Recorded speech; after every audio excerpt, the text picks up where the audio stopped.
Do tej pory uważano, że najstarsze pismo słowiańskie zostało stworzone przez Cyryla i Metodego w IX wieku, a dokładnie między 862 a 863 rokiem. Jednak zespół naukowy z Uniwersytetu Masaryka w Brnie ogłosił na początku 2021 roku przełomowe odkrycie, które dowodzi, że najstarsze słowiańskie pismo nie było głagolicą, ponieważ Słowianie początkowo używali run. Więc dziś oficjalnie się mówi, że najstarszym pismem Słowian nie jest głagolica, ale runy.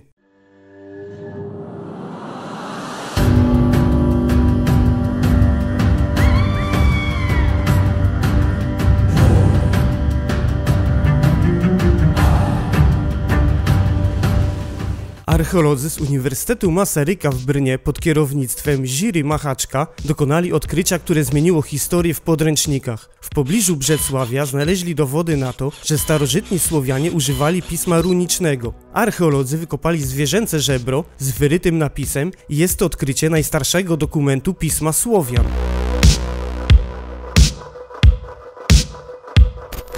Badacze dokonali tego odkrycia na stanowisku związanym ze Słowianami wśród ceramiki słowiańskiej. Runy zostały wyryte na kości Tura, która leżała obok ceramiki typu praskiego. Znaleziska datowane są na czasy, kiedy w okolicy mieli mieszkać tylko Słowianie.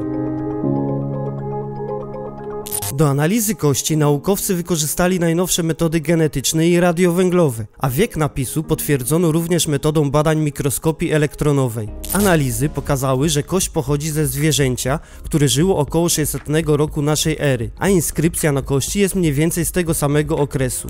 Wyryte znaki zostały zidentyfikowane jako runy starszego futarku, czyli pisma używanego przez germańską ludność od II do VII wieku naszej ery. Zdaniem badaczy runy na kościach stanowiły pomoc dydaktyczną i świadczą o tym pewne błędy w piśmie. Alfabet starszego futarku składał się z 24 znaków, a na znalezionej kości wygrawerowanych jest ostatnie 6 znaków alfabetu runicznego. Jest prawdopodobne, że cały alfabet był pierwotnie na kości, więc znalezisko mogło służyć jako pomoc naukowa.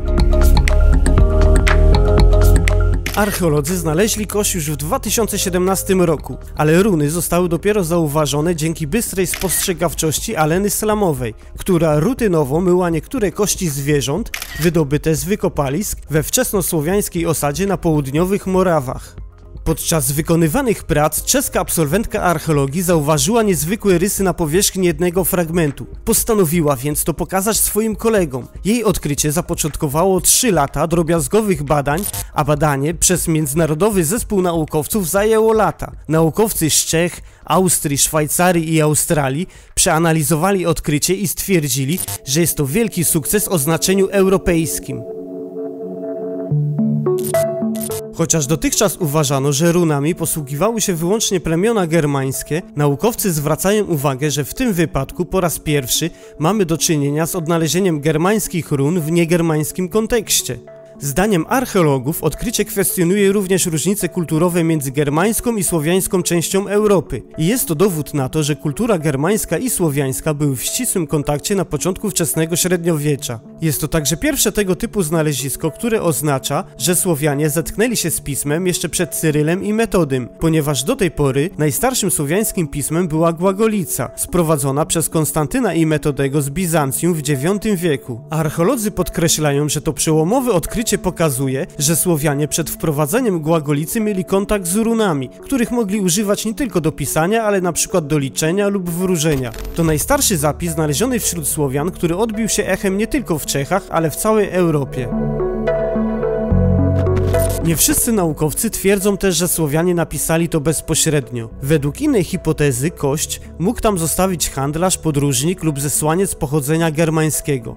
Wiadomo, że niektórzy Germanie szukali azylu u ludności słowiańskiej. Tak było w przypadku Hilgidisa, kandydata do tronu lombardzkiego, który w 535 roku uciekł ze swoim orszakiem do Słowian, gdzie później uzyskał tytuł wodza kawalerii. Ale nawet gdyby tak było, to i tak byłby to punkt zwrotny, ponieważ żyjąc wśród Słowian, ludzie ci przywieźliby ze sobą wiedzę o skrypcie runicznym, więc i tak potwierdzałoby to, że Słowianie naprawdę musieli zetknąć się z runami dużo wcześniej niż się wydawało.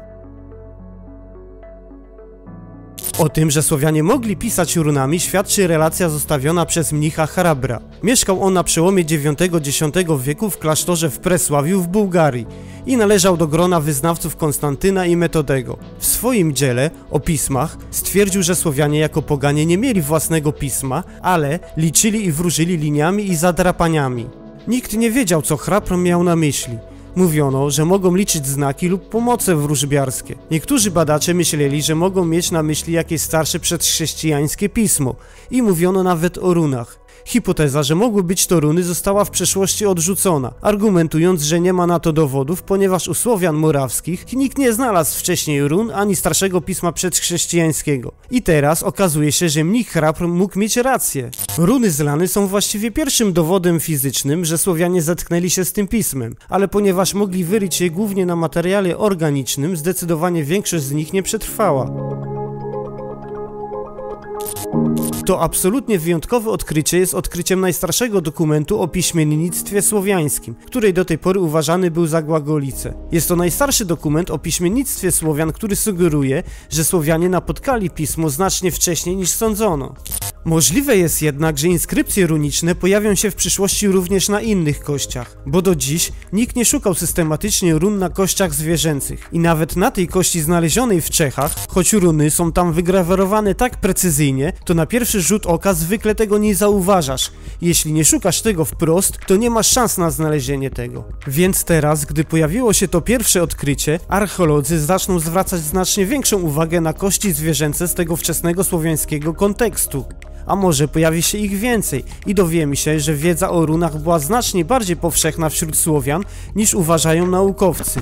Artefakt będzie udostępniony dla publiczności, gdy archeolodzy całkowicie zbadają okolice. Po badaniach, które nadal trwają w regionie Brzecławia, runy z lany zostaną wystawione na terenie Uniwersytetu Masaryka.